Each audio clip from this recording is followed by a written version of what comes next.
Good evening.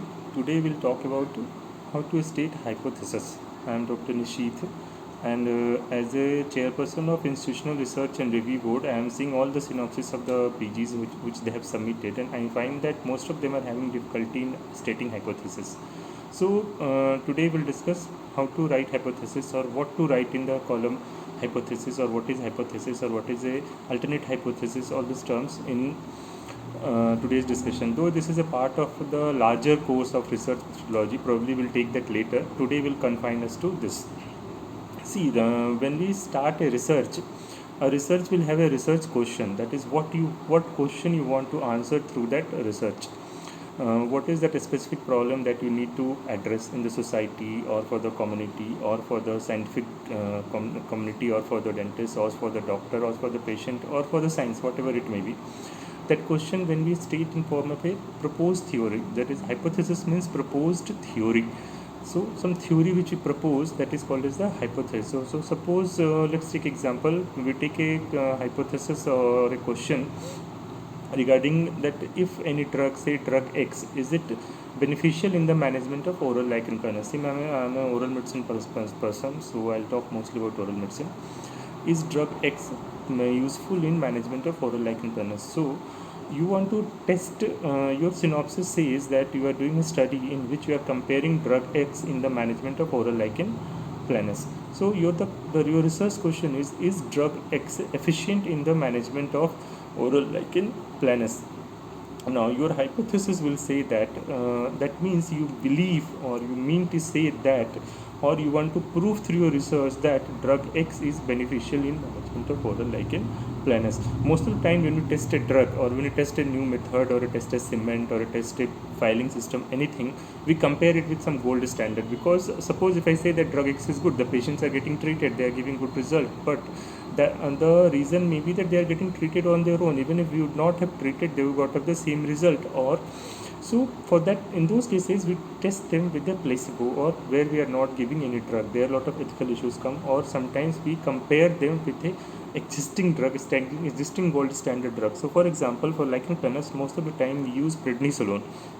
So we'll compare your drug with prednisolone, and your research hypothesis will be that drug X is more efficient than prednisolone in the management of oral lichen planus. So if your research title says that comparison of efficacy of prednisolone and drug X in the management of oral lichen planus, or then your hypothesis is that drug X is more efficient than in management of oral lichen planus than prednisolone. But the research hypothesis has to be simple, it has to be specific, and it should almost explain everything that you are going to do. So ideally you have to write in a more elaborate and more specific way. It has to be more specific. So you have to write that what you are going to do. So suppose you are going to give drug X in a 20 milligram 3 times a day, and you are going to compare with the prednisolone 20 milligram 3 times a day. Then your hypothesis should state that drug X given 20 milligram 3 times a day is better than prednisolone 20 milligrams given 3 times a day in management of oral lichen planus. It has to be even more specific. That is, drug X given 33 times a day, drug X 20 milligram given 3 times a day shows 80% more efficacy in management of oral lichen planus or in suppression of signs and symptoms in oral lichen planus than prednisolone given 20 milligram 3 times a day systemically. This is how you have to research, propose, or state your hypothesis. Don't write anything else there. And do not write the research question, or do not write your aims and objectives there. Okay, your aims and objectives will be different from that of the hypothesis. So now through your research, you are going to test this hypothesis. Means now you have hypothesized, you have given a theory. Your theory or your proposed theory is that drug X given 20 milligrams per day, 20 milligram 3 times a day gives 80% better results in management of, or in improvement of signs and symptoms in oral lichen planus in comparison to prednisolone given 3 times a day 20 milligram. That means you will take two groups. One group you will take. Now how will you test this hypothesis? For testing this hypothesis, you will take two groups of patients of oral lichen planus, whichever way you randomize or whatever way you select. Both the groups will give 20 milligram. To one group will give 20 milligram prednisolone thrice daily. To one group will give 20 milligram drug X thrice daily, and then you will compare the results of the signs and symptoms, different signs and symptoms on with standard proved measurement criteria, and then you will compare which has given the better result. So your hypothesis will get proved. It might get proved right, it might get proved wrong.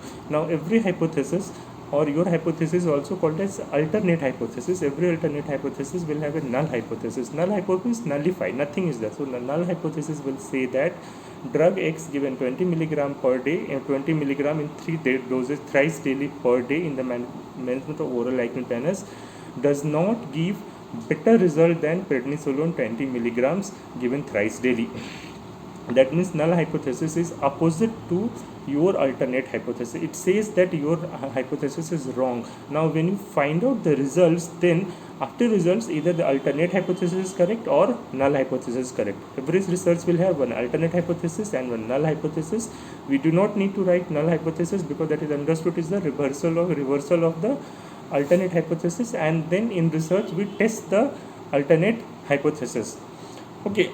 So your research question is that is drug X given 3 times daily better than prednisolone given 3 times daily in the management of oral lichen planus? That is the question you want to answer through research, and your hypothesis is that, so the hypothesis will write that drug X given 3 times daily 20 milligrams and the doses of 20 milligrams given 3 times daily gives 80% better results in signs and symptoms than prednisolone given 20 milligram given 3 times daily. This is how you state the hypothesis. You take some other example. Suppose you take an example in endo.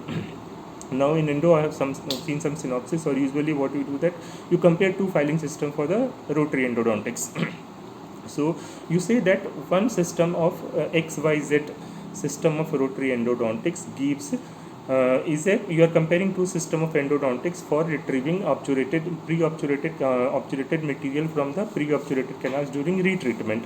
So you say that XYZ filing system is better than the currently used say Dentsply's filing system, right? This is how you have written your synopsis, or you are comparing these two groups. You are comparing one new filing system, whatever may be, and one standard filing system, and you are checking which one is better in taking out the debris or the removing the previous obturated material.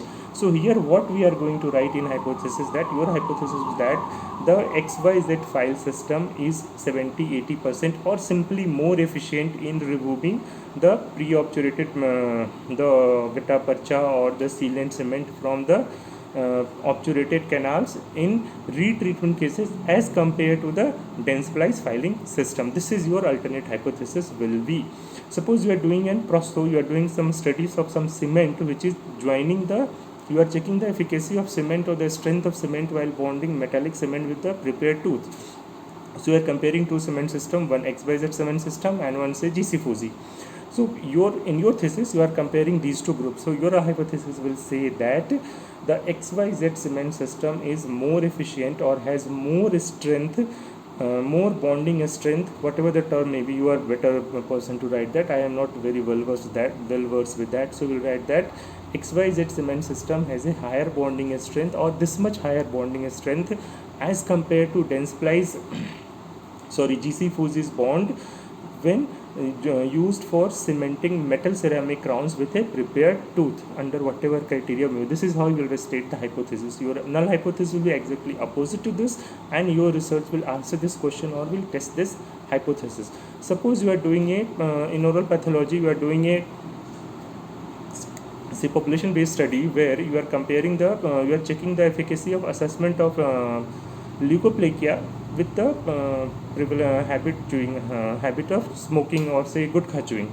So you are checking the association. So your research question is that is smoking tobacco associated with leukoplakia formation? This is what is your research question, because you are doing a study that you are checking the population of Bhopal or the central India or a selected population say of your college or university or some ethnic group, and checking the smoking habit and checking if have they developed leukoplakia. You are going to this is a study. So your hypothesis will be that smoking cigarette causes appearance of leukoplakia in the oral cavity. Now there two specific terms will come here. One will come how many times a day. So it has to be more specific. So chewing tobacco or smoking tobacco 4 to 5 times a day causes appearance of leukoplakia in the oral cavity in the Central India population, or still more specific, you have to specify that chewing tobacco 5 times a day for 3 years or 5 years causes appearance of leukoplakia in the Central India population. This is your alternate hypothesis. Your null hypothesis is that chewing tobacco 5 times a day for 5 years does not cause leukoplakia in the